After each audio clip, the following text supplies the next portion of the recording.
दोस्तों जावास्क्रिप्ट में आप काफ़ी सारी गुड प्रैक्टिसेस यूज़ कर सकते हो, बल्कि करते भी होंगे। कुछ मैं एग्जांपल्स आपको दिखा देता हूँ, अगर नहीं करते तो इन्हें चालू कर देना करना। इससे आपका कोड रिव्यू जो होगा वो बेटर होगा, आपको डिज़ाइन पैटर्न धीरे धीरे समझ में आ जाएंगे और ये क्या काम कर रहे हैं। बट इसके लिए आप जो बिल्कुल बेसिक प्रैक्टिसेस हैं ना, उनको फॉलो करना पड़ेगा। तो सबसे पहले एक मैं देख लेता हूँ कि काउंटर का एग्जाम्पल ले लेते हैं, ठीक है।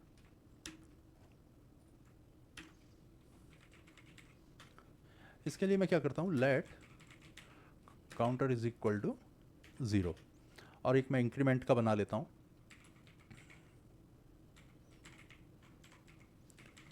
फंक्शन, और रिटर्न कर देता हूँ काउंटर प्लस प्लस, और एक फंक्शन बना लेता हूँ डिक्रीमेंट का। पैरामीटर हटा देता हूँ और इसमें रिटर्न कर देता हूँ माइनस माइनस काउंटर।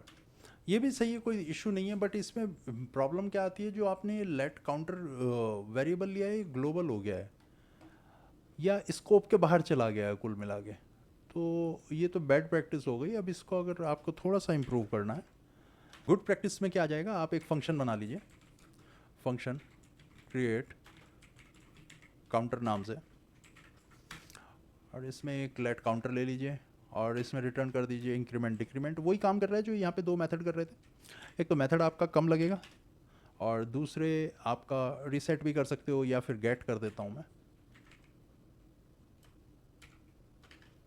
ठीक है। ये ज़्यादा इफेक्टिव है बजाय उसके जो आप ये ऊपर कोड लिख रहे थे। यहाँ जो आपका काउंटर वेरिएबल है ये प्राइवेट रहा है, इसको अगर कॉल करना है तो यहाँ पे आप मल्टीपल काउंटर्स बना सकते हैं। लेट काउंटर 2, और अगर काउंटर 1 पे ही आपको कुछ लिखना है तो यहाँ पे आप काउंटर 1 पे आप ऑपरेशन परफॉर्म कर सकते हो, इंक्रीमेंट हो जाएगा। और इंक्रीमेंट करना है तो और इंक्रीमेंट कर दो, और आखिरी में आप इसको गेट काउंटर करके वैल्यू फैच कर लोगे। अगर इसे रन करा जाए तो यहाँ पे 3 आ गया। अगर आपको लग रहा है इंक्रीमेंट की जगह डिक्रीमेंट करना है तो डिक्रीमेंट कर दो, 2 हो जाएगी अब वैल्यू, और 1 हो गई सर। कई बार हम जो हमारी असिंक्रोनस ऑपरेशंस होते हैं उनमें हम एरर हैंडलिंग छोड़ देते हैं, जो बिल्कुल नहीं छोड़नी चाहिए, बिल्कुल नहीं छोड़नी चाहिए। इसके लिए let's make it a function call fetch data. Response आ गया लेट्स से, या रेस्पॉन्स नहीं भी आया, और इसमें मैं const data is equal to JSON dot parse and let's make it response, कुछ आ जाएगा, रेस्पॉन्स को कर देते हैं। और यहाँ पे हम रिटर्न डेटा कर देते हैं। अब यहाँ पे इशू क्या है, इशू ये है, हो सकता है रेस्पॉन्स मिले नहीं मिले, बट वो पार्स करने जाएगा, वो एक्सेप्शन थ्रो करेगा, और एक्सेप्शन आपने हैंडल करी नहीं है। इसके लिए यहाँ पे हमें सबसे ज़्यादा ज़रूरी है ट्राई कैच ब्लॉक लगाना।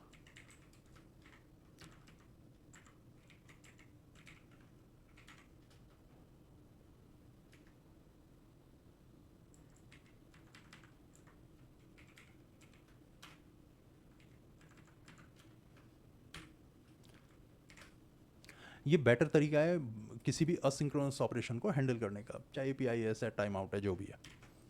अब सेट टाइम आउट आया तो सेट टाइम आउट का भी एक ले लेते हैं। ये कई बार आपसे उसमें भी पूछा जाता है कि इसको कैसे हम वैल्यू को गेट करेंगे। So let's make a set time out,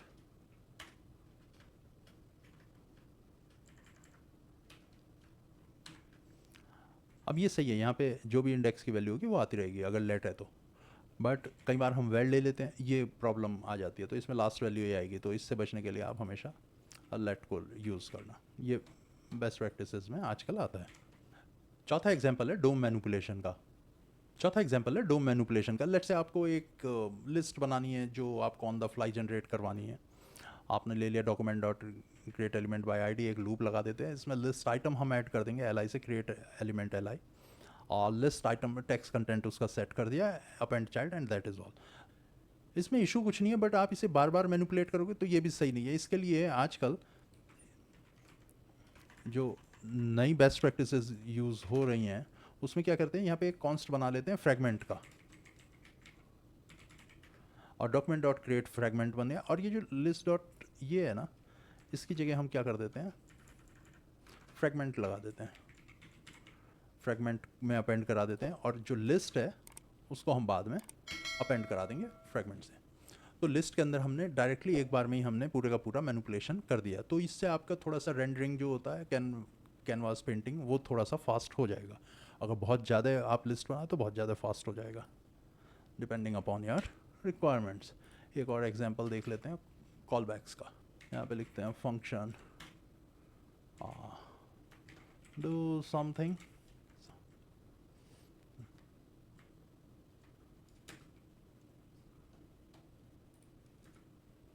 function result 2 या डू समथिंग एल्स सम, और ये हमने एट लास्ट प्रिंट करवा दिया। अब इसमें मल्टीपल हमारी कॉल बैक्स बन गई हैं। अब इससे बचने का बेटर तरीका क्या है? अब इस सिंटैक्स पे या ये जो अनडिफाइंड आ रहे हैं इन पे ध्यान देने की ज़रूरत नहीं है, मेरा पर्पज़ वो नहीं है। तो इससे बचने के लिए आप दो चीज़ें कर सकते हो, या तो आप असिंक अवेट यूज़ कर लो या फिर प्रोमिसेस यूज़ कर लो, तो उसमें देन वगैरह यूज़ हो जाएगा। प्रोमिसेस बहुत ईजी है यूज़ करना, डू समथिंग डॉट देन, और रिज़ल्ट ऐसे करके आप देन ब्लॉक का यूज़ करते चले जाना, डॉट देन। ठीक है, तो ये देन ब्लॉक से हो जाएगा। असिंक अवेट अगर यूज़ करना है तो do something function async function, ऐसे कर देता हूँ, थोड़ा इजी रहेगा। अवेट 2-3 अवेट 4 अवेट 5 अवेट जितना वेट लगाने हैं लगा दो।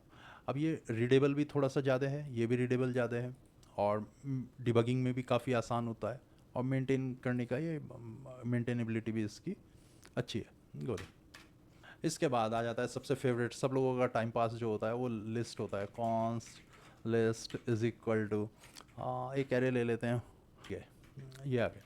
अब आपने इसमें लूप चला देना है। इसमें भी कोई इशू नहीं है, बट जो इशू है वो आता है यहाँ पे, जो हम ये बार बार लेंथ को हम कैलकुलेट करते हैं। तो ये बैड एग्जांपल का हम अगर गुड एग्जांपल करना चाहें तो इसके लिए हम इस लेंथ को कहीं कैलकुलेट कर लेते हैं ना बाहर, और make it const length is equal to list dot length, और इधर हम ये बार बार कैलकुलेट नहीं करना है, इसको एक बार कैलकुलेट कर लो। अब ये लग रहा होगा क्या फ़र्क पड़ता है, छोटी लिस्ट में तो चल जाता है, बड़ी लिस्ट में ये प्रॉब्लम देता है। अभी तो ये 6 एग्जांपल हैं, आने वाले टाइम में और बनाने की कोशिश करता हूँ, और ये आप प्रैक्टिस करोगे ना तो थोड़ा सा बेटर इम्पैक्ट पड़ता है, आपका भी कोड थोड़ा सा बेटर आएगा आउटपुट में, और रिजेक्ट कम होगा जब भी आप कभी किसी को रिव्यू करने भेजोगे अपना कोड। आई होप ये हेल्प करेगा। Thank you.